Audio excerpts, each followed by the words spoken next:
अन्नपूर्णे विशालाक्षी अखिल भुवन साक्षी कटाक्षी अन्नपूर्णे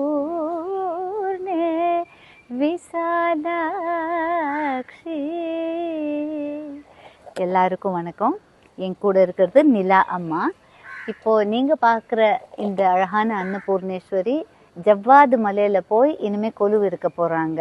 ஜவ்வாது மலையில கிட்டத்தட்ட 2000 பழங்குடி மக்கள் வயதானவர்களுக்கு அன்னாட சாப்பாடு இந்த மென்மை ட்ரஸ்ட் மூலமா ஒரு 4-5 வருஷம் இருக்குமாம்மா.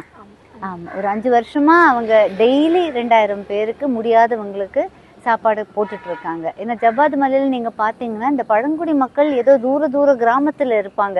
உள்ளெல்லாம் இருக்கும்போது ஒரு காலகட்டத்துக்கு மேல அந்த வயசுனால அவங்களால வேலை பண்ண முடியாது சிட்டிக்கு அதனால உள்ளேயே சாப்பாடு இல்லாம கஷ்டப்படுற நிறைய வயதானவர்கள் இருக்காங்க. அவங்க அந்த மாதிரி கஷ்டப்படக்கூடாதுன்ற அந்த ஒரு நோக்கத்தோட இந்த அன்னபூர்ணேஸ்வரி தான் அங்க சாப்பாடு போட்டுக்கிட்டு இருக்காங்க. இது நீங்க ஒவ்வொருத்தருமே ஒரு அன்னபூர்ணேஸ்வரியா இருக்கலாம். நீங்க மனசு வச்சீங்கன்னா இந்த மென்மை ட்ரஸ்ட் மூலமா எத்தனையோ முடியாதவர்களுக்கும் வயதானவர்களுக்கும் விதவைகளுக்கும் அங்க நீங்க சாப்பாடு வழங்குறதுக்கு இது ஒரு அருமையான ஒரு வாய்ப்பு.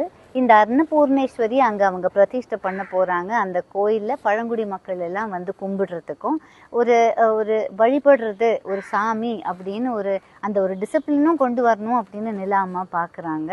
இந்த முயற்சியில நம்ம எல்லாருமே பங்கெடுத்துக்கிட்டோம்னா அவங்களுடைய பாரம் கொஞ்சம் டெஃபினட்டா குறையும். கொடுக்குறவங்க தான் அன்னபூர்ணேஸ்வரி, சாப்பிட்றவங்க எல்லாருமே சிவன் மாதிரி ரூபம்தான். அந்த ஒருத்தருடைய அந்த பசி அந்த ஒரு தாகத்தை போக்கக்கூடிய இந்த அரிய வாய்ப்பை நீங்கள் எல்லாரும் பயன்படுத்திக்கோங்க. மென்மை ட்ரஸ்ட் மூலமாக உணவளிக்கும் அன்னபூர்ணியா நீங்கள் ஒருத்தராக எங்களுக்கு உதவி செய்யணும் அப்படின்னு அவங்க சார்பாக நான் கேட்டுக்கிறேன்.